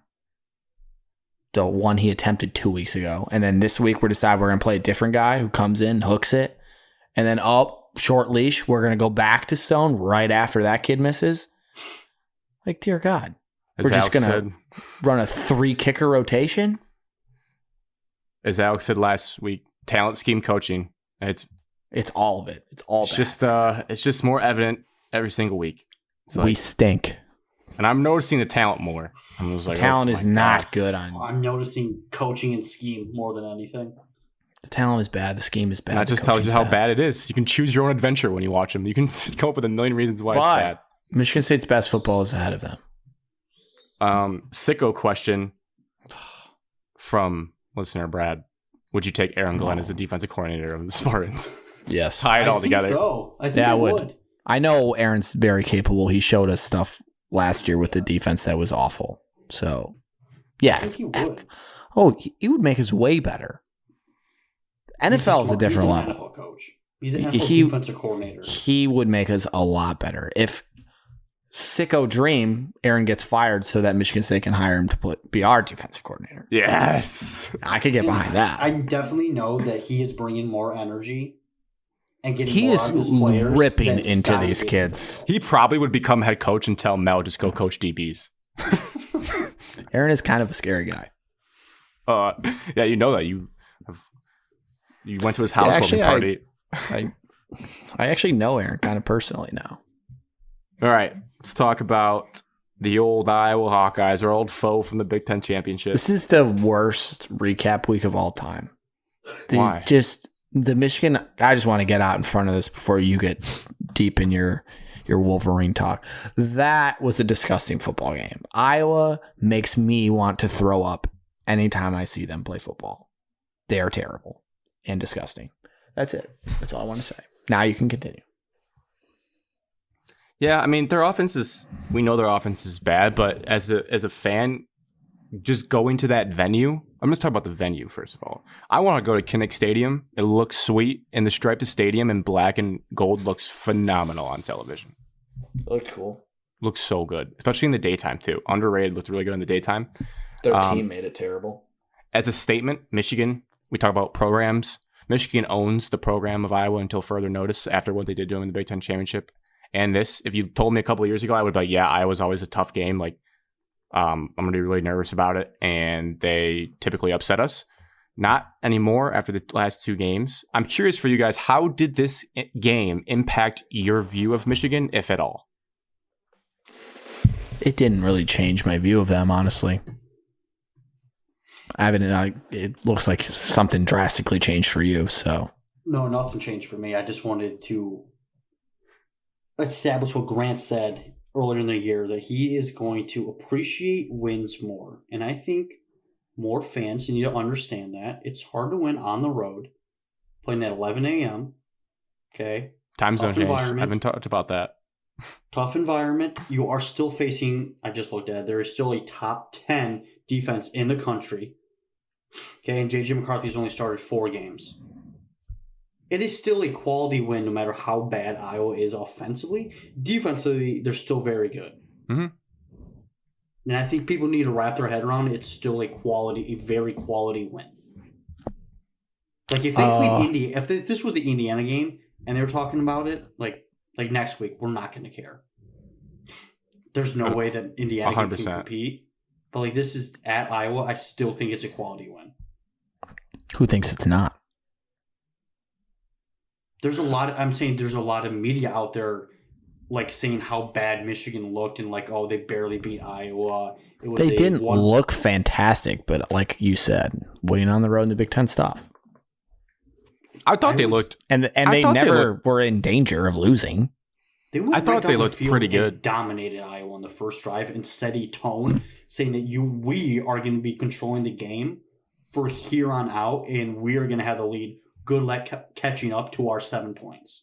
Right, and they weren't flawless, but it was never in doubt ever. The first drive they were flawless. I'm saying throughout the entire game. Correct. But we changed the channel like it was over. I said some naughty things about that first drive. That drive was texted listener Brad. I just was like, PG version. I was like, let's just copy and paste that thing for the rest of the season. That was sweet. And it was kind of good to see like more creative play calling. Like the reverse was awesome. It was like faked a tight end pulling and then he reversed back to lead the other way. I was like, okay, so we got some innovation at least. I think they're still being vanilla with it, as Alex had said earlier in the year with Michigan State, like, hide some of your play calls or whatnot. I love this. We didn't hide any. That was just all of our play calls. So hopefully, Grant, you are actually hiding. Oh, yeah, you know why? Because I just realized there's a conspiracy theory brewing in the Big Ten football. And I don't know if you guys are onto it yet. And my paranoid brain is starting to get a little worried that Big Ten big noon kickoff, has a sick obsession with Michigan. And there's people theorizing out there that they're doing it because Urban Meyer gets to stand on the sideline and learn very intricate things about Michigan's team to then tell Ryan Day in preparation for the game in Columbus. Because it doesn't make sense why they followed them around this many weeks in a row. They're going to be at least like 6 or 7 of Michigan games this year. That's unheard of. How many have they been there in a row now at the current moment? 3. 3 straight? And then they're going 3 more after this. Well, we know Ohio State will be, Penn State will be, Illinois. Illinois might be at this rate. They keep winning football games. Nebraska could get put there if there's not. Michigan State is not, because we've confirmed it's a night game. Oh God, they might boot that out of there. It might be a night game on BTN. Urban Meyer is a spy. He's an international spy right now. I think this all stems from Fox going balls to the walls, doing whatever they can to get the Michigan, Ohio State. Michigan brings viewership, though. Even that UConn game was fat viewers. I'm getting there, and they did whatever they could to get the Alabama-Texas game. And so, now they don't get to pick each week. They get the last option, and not Fox, CBS obviously has all the SEC, but ABC and ESPN get the first pick each week now. Yeah, there's just got to be there has to be a better game for that slot than Michigan-Indiana this week. So there's just something weird. I don't know why they keep chasing, and they're going to Bloomington. They're just chasing this team around the country. They could have put the Bucknuts and Spartans. They should have, honestly. It has name appeal. Well, we're a smaller spread, though, so I guess if you're going by that, then you got it. Closer game. I was just going for the name appeal of two respectable programs versus one, because Indiana, nobody respects. Dog water. Yeah, we know Evan doesn't. I'd like to shout out the offensive line. Just we never talk about them really. I'm just going to read their names. Just that's my whole segment here. Ryan Hayes, Trevor Keegan, Oluwatimi, Zach Zinter, Trent Jones. So pretty good sweet football players. Pretty sweet. That it was actually, this is the Lions thing. This was their first game this season. They've all played together as a starting five, battled through injuries to get to this point, and it showed. They did not miss a beat, and they look like one of the best offensive lines in the country. The way they ragdolled Iowa around. Dirty. Offensively, JJ, the scramble touchdown to Donovan Edwards is just why he's starting. That's just a play on 3rd and 8 that looked broken, and Cade probably throws the ball away, and we kick another field goal, whereas JJ lets you make a play like that. So, I mean, as the season goes on, you start to realize more and more why he's starting. And then defense can argue that. Yeah. Yeah. It was such a big storyline, and now it just almost seems like that was years ago. He's clearly has to be a quarterback. Last year, week 4, the two of us said that JJ should have been the starter. So was I on it that early? I said a long time ago that JJ was better than Cade. I was questioning it until Cade was good against Michigan State, and we know the secondary is not good, but in that big of a moment, it was nice to see him do what he needed to do to give his team a chance to win. And I was like, all right, I can ride this kid out the rest of the season. Turns out if Trent Dilfer suited up for a college team and played against Michigan State, he would throw for 600. Ricochet shot of Trent Dilfer. Mean. I like Trent. I don't. Speaks well. Defensively. Speaks well now that he's not on ESPN. I'll give you that. Yeah. Thank you. All right. Defensively, this team bumps it. I don't like giving up 14 points to Iowa. That feels bad. But they did get pressure when it mattered the most in the game. Oh, my God, dude. Well, they have an 8th grader playing tackle on the right side. I'm not an Iowa fan. I don't care. I'm sorry, Grant, for interrupting you. No, it's fine. Continue. No, you just... I don't even want to say anything. You want Iowa to be good for the sake of college football, and you're just frustrated at their incompetence. What we really need... Kirk needs to fire his son, is what he needs to do. He needs to fire his son, correct. Your biggest drive of your season as an Iowa football fan, and you drop back 3 times and get 3 sacks. They ran a fake knee, though. They weren't even close. They ran a fake knee. That was kind of innovative. The first half. That was the best offensive play in the first half. Some JV shit. I think we have the Big Ten championship. I say the day before at noon, Indianapolis time, immovable force, unstoppable object, however that phrase goes. Iowa versus Michigan State. Bad offense, bad defense. Let's see which one is actually worse at their respective job. That could be a football game. We would score 0 points. Game.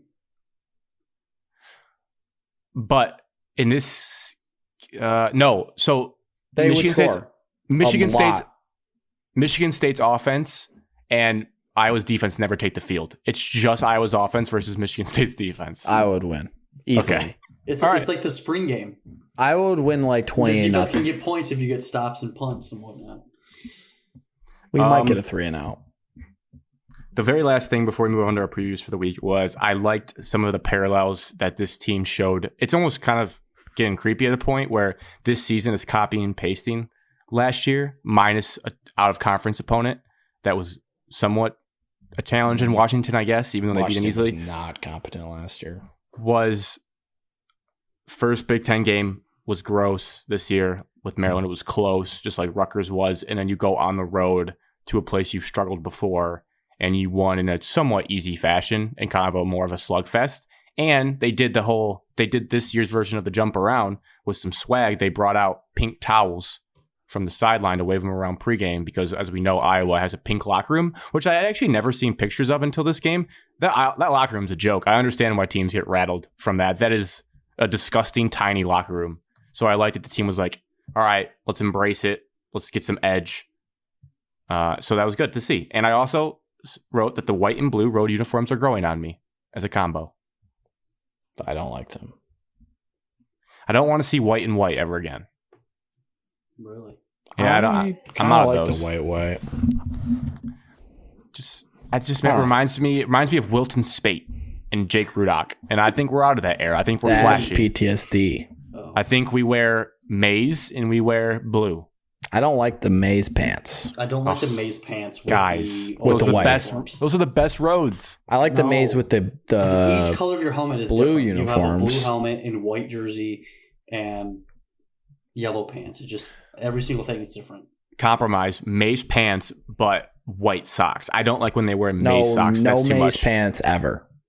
That's just except at home. You can wear them at home. You can wear them at home on the road. No, they look bad on the road with the white. They look bad with white. Makes me think of Chad Henne. That makes me think of better days. So maize pants. Why don't you on just the road. think of the current day and stop having all this weird PTSD about uniforms? Oh, like They're you not don't have winning that? or losing. No, I don't. Evan does. Anytime Michigan State wears all white. Yeah, we are 3-9 in the all whites. Yeah, FYI. Bury those. FYI. They won the Holiday Bowl in all whites. You know why? Because they're cupcake uniforms. You got to wear gritty pants. Yes. Green, white, green. All right. You're 3-9 in the all whites. Just That's absolutely bad. Disgusting. And that's what Alex thinks your final record will be. 2-3 in all uniforms this year. When I saw those uniforms come out, I said, we lost. Evan, if we're losing games because of what we put on, then we have bigger issues. It's Deion Sanders. Yeah. You look good, you play good. You play good, you pay good. The whites do look good. We just happen to lose in them. Not good They're enough. soft, they do not look good enough. They're baby soft. Grant. They've beaten Michigan in all whites before, so. Well, they had a good quarterback then. Brian Lewerke. Yeah. Rocky. Brian Lewerke beat him in all whites too. And Rocky. Better than That's Payne not Thorne true. right now. They wore the green helmets with Rocky. Yeah. Oh, okay. Oh, yeah. Oh, wait. My bad. Preview time. We're going to stick with Michigan because it's going to be very quick. If you want to go apple picking, this is the weekend to do it. This is simply the only thing I have to say is I want to see them handle their business like right away, like the Iowa game. Score first, score again, 14-0. I want them to air it out a little bit more. I just want to see JJ hit a couple deep balls because he missed another one in the Iowa game. Got to start hitting on those at some point, and you need live game reps of that. And also, don't show too much of the playbook. This is just vanilla. Hope your Jimmys and Joes are better than theirs, Jimmy and Joes. That's all. Don't need to scheme anything do you crazy. Penn State next weekend? Yeah. Yes. Evan, I am sorry to interrupt this podcast, but Matthew Stafford is getting murdered. He's been sacked 4 times already. The Rams' offensive line is bad. I mean, he's just getting whipped around like he's in a Lions uniform. So that'll be a big noon kickoff maze out for the big house. Ew. We'll see how the maze out looks in October. It looks good against Washington at night. This is the Penn State game. Yeah. I thought you were saying the Indiana game was a maze out at home. I'm like, that's the worst game of all time to do that. It's probably homecoming this weekend, I'm guessing. I'm going to imagine Indiana's homecoming. Feels right. For them? Yes. Oh, yeah, it's at Indiana. It's in... Is Penn State homecoming? Or was it homecoming already happened? It already happened. Yeah, that probably did. It was Maryland. Oh, homecoming for us is still like 2 weeks away. Next weekend. Badgers. 4 p.m. Fox. All right. Jim Leonard gets his first win as head coach. Man, unbelievable. And if you're thinking, guys, why aren't you doing any announcers? This is one of our first Monday Joel recordings. Klein, Gus Johnson. Yes, but also for your guys' notice, they don't release the announcer schedule early enough in the week, the way the website I check, so we will not have announcer guessing this week. But spread-wise, still guess. minus 4. Well, Evan, we might have Sean McDonough this week. Before we get carried away, guys. Minus 21.5 for Michigan. Over under 58.5. Predictions for Michigan, Indiana. Is anyone taking the Hoosiers in an upset? Over and cover. Over and cover. Score. 48-7. So I guess, is that under? No, it's over. It's under still, Alex. I didn't listen to Grant's over under. I was looking at the TV. 48-7. 52-12. Holy mackerel. That's a lot of points. 42-10. All right, we're all in the same boat. Indiana Michigan sucks. State, Ohio State. The spread of this game. What time is this game? 4 o'clock on ABC. On ABC? Yep. Yeah, national telly. So they don't do 3:30 anymore on that? I don't know. It's think the it only one I've ever varies. seen. That's a joke. I think this is the first time ever. 25.5 underdog. 25.5 underdogs. Michigan State over under 62.5. Sean's doing the Red River rivalry, Alex. He's at noon. He's in Oklahoma. He's actually in Texas. Take that back. He's in the Cotton Bowl. Sure, Kirk's not doing that game. How is he gonna do game day then fly right at noon and get there in time? Where's game day? Kansas. Ew. What? Kansas is Ew. better Matchup, than it's us. TCU versus I'm saying Kansas. ew because Kansas is better than us. By a lot. Okay, Grant, watch your mouth. We have never played. No, I would say Kansas would be 17-point favorites. Alex, actually, I don't even think Sean is at the Texas-Oklahoma game. I think Sean's... How does LSU have a noon game? Tennessee. Maybe we'll have Joe Tessitore. Ew. We're going to have... We're going to have someone like that. RG3. I might listen to it with music on. I might just put on some music and mute the TV Hey, if Tessitore's I on. hope we have Here's the thing. Steve Levy. Mute. just don't watch Grant. Final I want to scores. see what happens. Whoa. I have a question. Evan, yeah, you can't just jump past everything. Sorry. Well, you So can sorry if to you- predict the upset. Do you have any sliver of hope that MSU pulls off a stunning upset? Absolutely not. And what have I watched from Ohio State makes you think there's a flaw in their system? Their defense is better, and their They've beat offense nobody. First road game of the season for them. First road game of the season, they haven't played a single tough Because there's going to be opponent. so many Spartan faithfuls in that stadium. There's going to be a million Buckeye fans. They did not cover versus one of the teams they played recently that wasn't very good. So Alex, that we did might be not- outnumbered. We might be outnumbered in our section. Oh, we're going to be surrounded by Buckeyes. It's going to be terrible. If I see the Buckeye guy, though, I'm punching him in the face. they gave up 21 points to Toledo. Evan's getting arrested for assault on Saturday. You heard it here first. Toledo's offensive coordinator is better than ours. Correct. He is. Evan, He's can one we of the put best some play more blame callers. on Scotty Hazelton? Why They're going to score don't you- 70 points. Why don't you guys hire Toledo's? Why don't you hire Moorhead? To be He's Akron's head OC? coach. He's Akron's Oh, head that's coach. what. Yeah. Hire him. Jason, He's the head Toledo's coach. Toledo's Of head coach Akron, Alex. Akron is toilet paper. He left Yes. Oregon's OC job got fired to be a head coach. Oh, so great. Let's take a guy that got fired from Oregon. twice. He got fired from Penn State, too. He's better than any offensive mind you have in your building right now. Can't we just try to find someone better, though, that isn't someone that's gotten fired twice? Like an up-and-coming Ben Johnson type of person? Ben Johnson's There's in an the offensive NFL. coordinator. I think there's an offensive coordinator for TCU that might be pretty good. Josh Gaddis. I would throw up if we Miami's a hired Josh dumpster fire, Gaddis. dude. If you have a mom in the East Lansing They're area and just as Josh bad as Gaddis is us. in town, you better not let her out the house. He's Dan Orlovsky, offensive coordinator, Evan's dream job. oh my Puke. god, dude. We would be carving up teams. We would Be probably so suck. bad. I don't so think Joe bad. Brady has a job. He doesn't. That should be a call. Alex, you have a sliver of hope. You raised your hand when I said.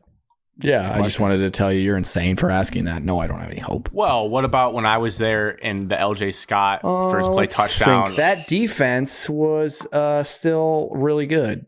This defense is really bad. Coached by who, Alex? Evan, I don't give a Mark Antonio anymore. He's not here, and he wouldn't be making it any better. We'd still be losing games. We would just be losing in a much different fashion, like 10-6. I That is respectfully more disagree with you. enjoyable- That is more enjoyable than getting just blown out 33-7 to Kirk Soraka and If- Tanner Morgan. if Mark D'Antonio was just your defensive coordinator, you'd be a really competitive football team. Oh, who's arguing that? I'm saying if he was head coach. Oh. You'd be more competitive than you have been the last few games because you would be giving up less points. We would still lose. We just would score no points. And Rocky'd probably be starting still. Grant, here's a sliver of hope. I'm saying a 0.001% chance we win the game if we do the Northwestern method and we just we dare them to run. Trey Sermon had like the 300-some yards in the Big Ten championship game. They basically just left 5 in the box the entire game and said, run the ball. And they just said, we're just covering the pass. If we do that, there's a small chance because offensive coordinators are so stubborn, like we have to throw the ball. Evan, I think even if we put 11 guys in the secondary, we could not cover them. Oh, God. If you guys played with 13 guys on defense, would you win? No. Give me 15, and I think it's down to the wire, still a loss. Because Grant, you think, okay, you play 13, so you keep one extra guy in the box just the entire time. And then you double probably team still the wouldn't best get to wide the receiver. quarterback. That leaves the other 3 wide receivers out there. Is Jackson Smith and Jigba healthy now? Doesn't matter. No, I just want to know if I get to watch them in person because that would be fun to watch. I'm excited to watch a really talented football team in person. Your only sliver of hope is just if Hurricane Ian has a second wave up north, and this is just the grossest football game of all time. Yeah, we need it monsooning. You know what happened in that Ohio State game, Grant? Snowy. You were there. It was like sleeting, Freezing. Hail, ice, gross. Couldn't feel my LJ toes. Scott took a reverse screen to the house on the first play. Yeah, talk about an innovative play call that Jay Johnson could never even think of. Dave Warner dialed that baby up. Yes. How many he did it one time a year. Run? We don't run running back screens. Nope. Because every time the ball's thrown a burger, it goes off his brick hands. We have that stupid tunnel screen still that only worked for Connor Hayward. Your running back screens are replaced by tight end jet sweeps. Evan, can you at least this brief moment? I know how much you love Malik Carr. Can we just talk about his blocking? He missed one block, Gillen. You know who else missed Evan, a bunch of blocks? didn't even try to block somebody. Correct, he did. So that's why he doesn't play as much as you want. Who's your favorite player on Michigan State? Who's my favorite player on Michigan State? Mine's still Peyton Thorne. Is this a real question? Yeah. Chester Kimbrough. No, I'm sorry. That's not Mark Trey Mosley. I'm sorry. Oh. I like that guy. Thrown to him soon. Oh, Kendall Brooks. He's the only player I would like on Michigan. The only one you would take on Michigan is Kendall Brooks on your whole team. You wouldn't take Jaden Brick Hands Reed. I'd probably take Jesus Christ, Alex. I would take 4 drops, Evan. I would take both receivers and Kendall Brooks. All right, that's better than 0. At this moment, it's crazy to say. I never would have said this earlier. I would rather if we added Peyton Thorne and he knew our whole playbook, I'd play JJ. Yeah. I can't believe I'm saying that. I would not have thought that going into the year at all. How many points did we give up last year? 50,000. 59. It was 49-0 at halftime. I watched this game at so 56. A restaurant in East Lansing with Marissa and her roommates, and it was demoralizing to watch their reactions. Okay, so instead of 56, gotta do the calculations. You guys were at deer camp, I think. Thank God. We haven't forgotten where we were, Grant. We were playing for the Big Ten, though. That was cool. As you predicted. That was for a championship. Oh, yeah. I don't know, dude. It's got to be like the same score. And Ohio State's defense has gotten better. Whatever the score was last year. You have 21 in Toledo. They have the 10th best defense in the FBS at the moment. They haven't played a single team that's good. I know. You want to tell yourself they're bad, so when you play them, you can feel good about it. We're not good either. I don't think Michigan is beating Ohio State. I haven't seen anything to tell me that yet. I'm just saying Ohio State has not beat a single good team. Well, they're not beating a good team this week either. I think Ohio State wins 56-7. 45-10. Grant, they're averaging 48 points per game. I think Ryan Day has mercy. He did have mercy last year in the second half. He could have just kept on going. We're not Graciano. 59-0. That's a real low point. Have we lost Grant, you can't give us 10. Yes, there was fights last week. Apparently, there's tweets. Guy, dude, that is a lie. There's actually, I think, a female, and a couple other male accounts saying like maybe not that extreme, but there should be. I think it's between. I'm not going to get reckless. We're not a gossip podcast. I have theories of who hates who, but I'm just not going to say. The record. Yeah, I'll tell you guys after the show what I think is happening. But, yeah, I don't know. It's gonna beep. It's gonna suck. We stink at football, and I don't want to watch. I'm ready for AJ Hogarth season. That's just so sad. That's like also what you have to say. Oh my God, Alex. Yeah, but we know we're going to lose those games early on, so it's okay. Yeah, but we'll be 7-7 going into January. Yeah, but like, what do you think? You're just going to run the Big Ten? Is that what you? I'm not getting into basketball talk. It doesn't matter right now. We'll be in the tournament no matter what. Yes. Michigan State, Ohio State, bloodbath on Saturday. Then we dive into Detroit, New England to save your weekend on Sunday. A revenge game that all of Detroit is foaming at the mouth for to beat poncho wearing man. Evan, what needs to happen in this game? How invested are you in this game? What are your thoughts on this game? I hate every second watching this. What? Good start. This is the first. Lines are at least exciting to watch. This is the first true test for Jared Goff of the season. You can't say that every time he plays a road game. The Eagles. No, it's not. No. What have I said all year? You're going to do this until he plays bad, and then you're going to be like, yup, told ya, he isn't good. What have I said all year? He needs to play outdoors. Oh, okay. This is his first outdoors game. This is the last week you're getting away with this. This is scary. Then Jared Goff leads the NFL in touchdown passes. Indoors. If Jared keeps this up all season, I'm going to victory lap about Jared Goff hard. Alex, indoors. That'd be such a loser move if we're not a good team. Well, Grant, I can't play defense for the Lions. All right. True. Well, you get the shot this weekend. Okay, what am I looking for? I'm looking for, can we maintain a solid run game versus a experienced defense? Jelani Tavai starts for them, Evan. Come on. This is really like a revenge game that we need to have. We don't have anybody left. This is a huge revenge game. Can we request to have Darius Slay and Quandre Diggs play for us, though? Quandre Diggs is overrated. Oh my God. They would each have a pick 6 in this game, and they would go over and just rub their ass on Matt Patricia. Be awesome. Do the Eagles play the Patriots this year? I hope so. The Super Bowl. No. Alex, we play the AFC East. How can they? I don't feel good about this game because can any of you tell me the last time we won a road game? We won We should have won in Pittsburgh last year. Can you guys, if you guys get the date and the opponent, or maybe just one of the season? We won at the Bears with Darren Bevel. Yeah, we did. That was the last one. Yes. If we had a competent kicker, we beat the Steelers at Heinz Field last year. December 6th. Wait, Alex, we didn't have a competent kicker last year? I thought that was this year only. Ryan Santoso tried to come in and miss 4 field goals in overtime against the Steelers. Guys, December 6th, 2020, beat the Bears. That's the last time. Dan Campbell has not won on the road. This would be a huge moment for his career. Oh my God. And we all thought that we could beat the Vikings. Oh my God, we're so stupid. We are. But it was indoors. This is also Jared Goff. Stupid for thinking we could beat the Vikings because we beat them the entire game and lost? Well, he never won on the road, Alex. That story sounds super familiar in our lives.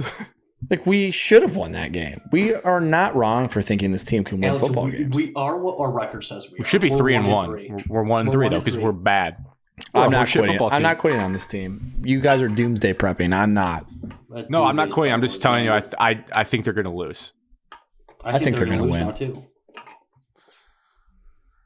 There's just the main thing is I'm just going to look at this game. I'm like Bill Belichick, Dan Campbell. Bill Belichick, Dan Campbell, and I know Bill Belichick's lost a step. It's actually crazy that I thought.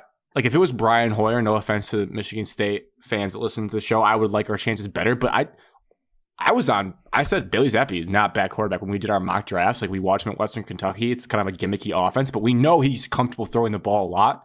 And they showed something in Lambeau. They played down to the wire, had a chance to win. Bill Belichick. Jared Goff has never won outdoors per Evan. And I'm just saying it's a test for him to play outdoors. In his life? Yeah. Jesus Christ. I like that narrative. Jared Goff has never won an outdoor game. He went to a Super Bowl. I'm sure he's won outside. Dan Campbell as a player. They played in LA and it was outdoors. They played at the Coliseum. Dan Campbell as a player or coach has never won a road game. So this would be a huge moment for him. That's also not true. Dan Campbell has won a road game as a head coach. Never won a game outdoors as a head coach. Yes, he has. Not a full-time head coach. That is, you guys are just not as a full cop out city. As a head coach of the Detroit Lions, Dan Campbell's never won an outdoor game. Nope. In his life. But he's tied one. Alex, give us your prediction and why is this team going to win? This team's going to win because I believe in the direction of this organization and football team and the leadership.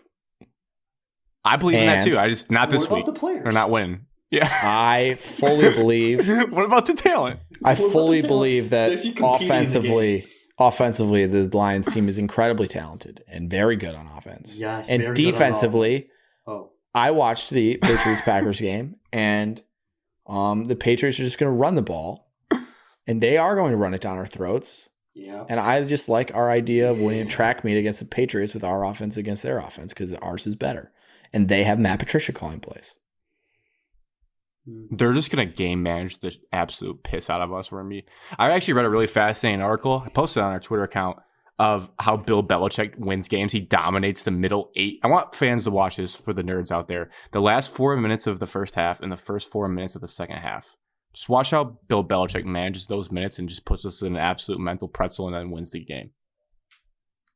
So if I'm Dan Campbell, I'm saying we defer so we get the ball in the second half.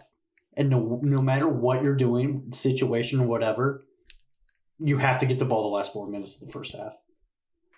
That's ideal. It's whoever scores the most points in that chunk of time usually wins the football game, which was a new revelation to me that I read. But 100% of the time, whoever scores the most points wins. 100%. And that's why we're going to win.